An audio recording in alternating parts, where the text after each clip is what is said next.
mobile web is really small banners, stuff like that, which is why we love these big full screen interstitials and the native ads that are in feeds, stuff like that. Yeah. And what kind of results are you seeing from your various social media campaigns? Yeah, social seems to be great. I think it's because of all the really deep targeting options that we have. We have a racing game called Real Racing 3, and we can go out, we can target people following Ford with Ford images and Chevy with Chevy images. We can even go and if Fast and the Furious is on TV, we can target people on Twitter that are using hashtag NOS, and we can give them a really cool ad. And we don't need to say, hey, you like this, you should play this game. Because they like this, they'll be interested in that game. So we can just show them a really good piece of content instead of trying to make it, obviously targeted at them. Yeah.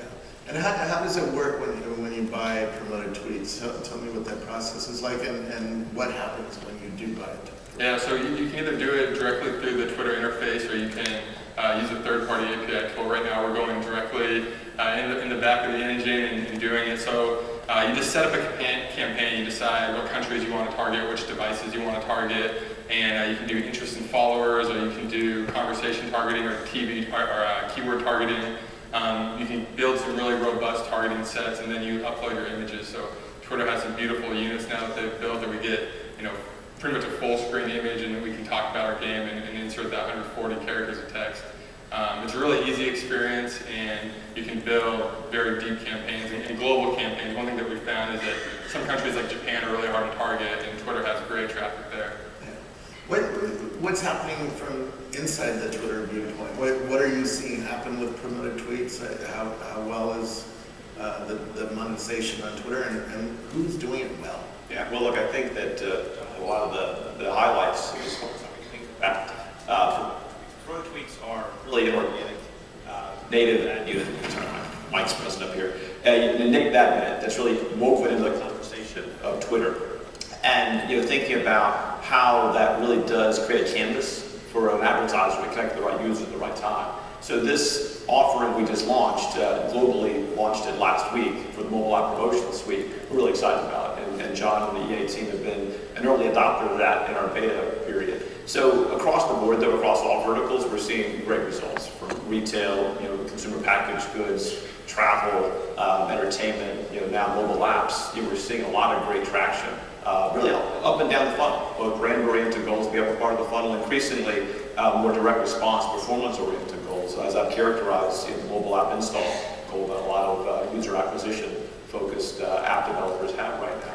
So we're pretty pleased with what we're seeing. I think that it's early days overall, certainly early days for this mobile app promotional suite, but the results we've seen from EA and from some other beta testers have been very positive. So we're excited to launch it. I went to Coachella this year, and they had the first beacons. And beacons are little radios that spit 3 numbers in the air, and my phone can tell how close it is to that beacon. Are you guys thinking at all about using promoted tweets at a location or something like that? So if somebody walks into the Coachella, all of a sudden they're getting hey, there's a cool game that might go along with your music, Yeah, I think that we do have a lot of great contextual relevant signals. We have the interests that John was talking about. We have kind of the connection between Twitter and TV. Location is certainly powerful. 80% of our usage is on a mobile device. So we have that 80%. Yeah.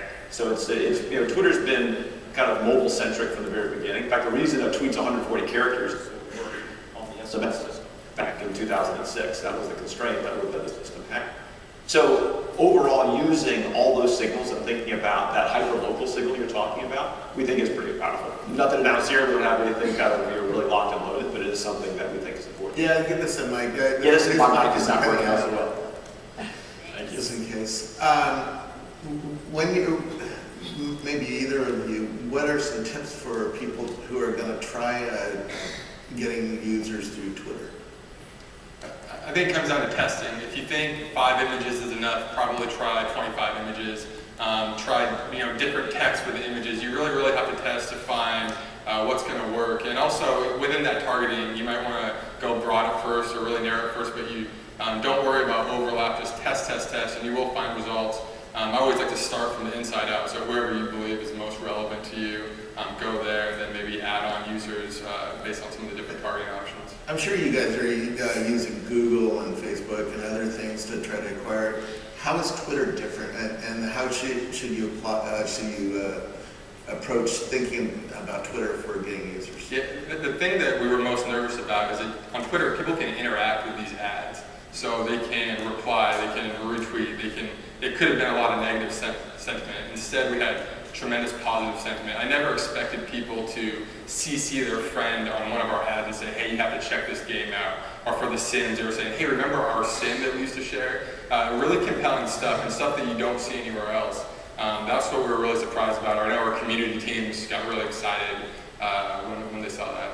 Do you have a team at EA that stays up all night during the World Cup and thinks about ways to use promoted tweets during a live event, the way Oreos did during the Super Bowl, that kind of thing? Yeah, FIFA is one of our major games, so the World Cup has been a great event for us. We released a version of FIFA that was just for the World Cup.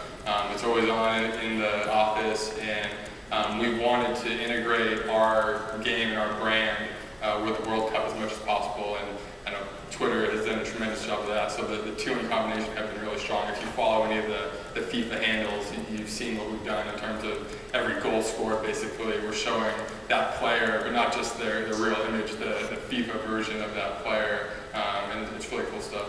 We like the idea of having sort of always-on campaigns that are running using some of the targeting techniques John mentioned, whether it's keyword targeting based on what people are tweeting about, interests based on who they follow, what other handles that they're interested in, the TV conversations. You always kind of pick up that, but then think about building these event-based strategies on top of that, whether it's the World Cup, whether it's movie premiere, a big gaming launch, etc.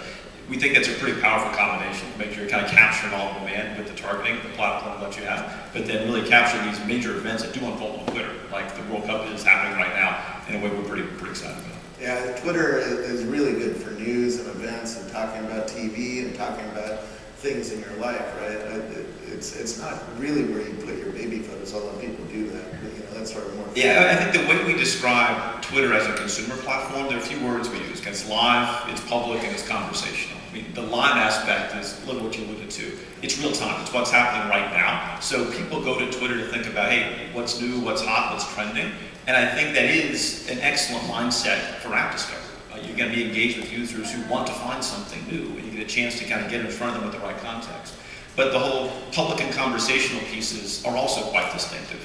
Other networks are closed by their nature, maybe they're opening up, but Twitter's default setting is public. Everyone can see what everyone else is tweeting unless you take real strong steps to not let that happen. And that creates these moments of serendipity, especially conversational moments where you might have celebrities or world leaders interacting with just normal folks, or you might have a business having interaction with the user in a way that wouldn't be possible before. So that mindset about kind of what's happening right now and that public and conversational aspect, things like John mentioned, where people can, and they do, they retweet ads. That's unheard of. If you think about the idea of like taking a screenshot of a display ad and kind of forwarding it to your friends, that never happened. But now you've got a situation where it is a common use case that people are retweeting and basically forwarding these ads because they are so relevant. They're part of that public conversation. I'm sure since you're a vice president at Twitter, you get to deal with all the big accounts that have millions of dollars of ad spend capability.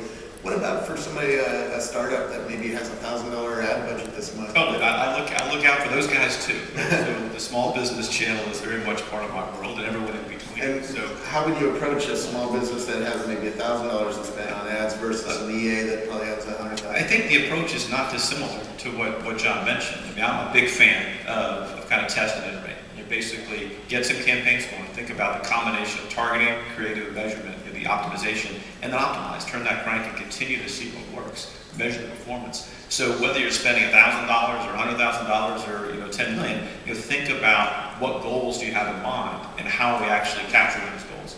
And we've got teams that help with that, help advertisers of all sizes.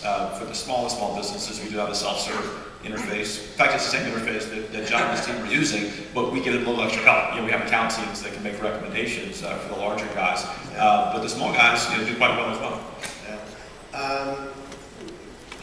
How is mobile changing the world of advertising, and where do you think it's going? Because now we have a computer in our hand that we get to go to Coachella with, or go to a restaurant with, or walk down the street with. That's quite different than the world Bill Gates invented, right? Yeah, I think it is a big difference. I think Jason Spiro earlier, a colleague of mine from Google, he described a lot of those changes. And I think that's very true. But I do think it's a much more intimate experience. You have this phone with you all the time.